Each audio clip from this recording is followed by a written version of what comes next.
we're back wrapping up this project here. If you guys remember, we came through, we cut down a bunch of these dead trees and dying trees and trees that were in really bad shape. Clear this all out. We cut the stumps down low. We ground up all the branches to create our mulch. So what we have here is a mix of hazelnut, chestnut, we got some serviceberry, a couple cherry trees, and then closer towards the trail over here, my kids picked out some red maples just because they really liked the way that they looked. So just got to make the whole family happy, get some productive trees and some stuff that looks good. So I'm just going to walk through real quick, recapping kind of what we had going on here. All of the branches and all the limbs that we chipped up, you know, obviously we use for mulch around the trees, just to help retain moisture. Some of the spots, like in here, were a little bit low, so we just spread it out, you know, a little more carbon on the soil. So you can see they are pretty small. I got all these from, I think these came from the same nursery that I bought the orchard trees that I got from, the Muddy Boots nursery. Most of these came from, so you can see they're looking pretty good. We did put, I don't have any cages or anything around these, so we use Billy's Bone Sauce from Permapastures Farm. We put a little bit of that on all these trees to keep the deer off, because there is, out of everywhere on the property, deer cut right through here from the neighbors. So there's fairly high deer pressure. So we put the bone sauce on here, and I've had excellent luck with using this bone sauce. You just paint it on the woody parts, keeps the deer off. They're not even messing with it. The stuff just stinks so bad, it keeps them off.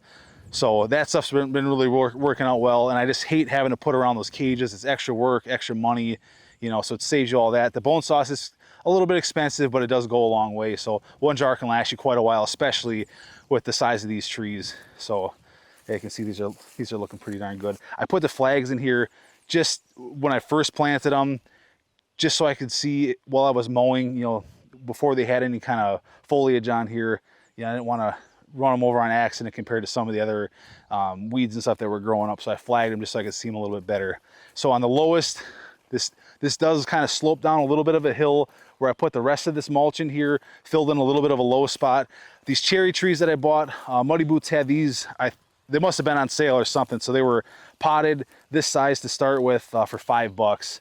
So these were a black cherry tree. So I think these are looking pretty good. I believe that it said that those like the soil a little bit more moist. So we put them on the lowest side here where this kind of was a little bit of a valley in here. So happy with the way this worked out. Most of these trees are looking pretty good. Some of them don't quite have leaves on them yet, but if you do the scratch test and you're just scratching a little bit of the bark on the outside, checking them, they're all still hanging in there. So we planted them pretty dense. If some don't make it, that's fine. We got plenty of them in here.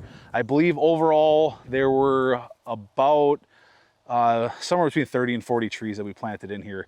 So we'll see what happens next year. Maybe we put some more apple trees and things like that. But this was a good start considering the work that we put in for this year. So if you guys like this video, please hit that subscribe button, share the videos if you get anything out of this content, and we'll see you guys next time.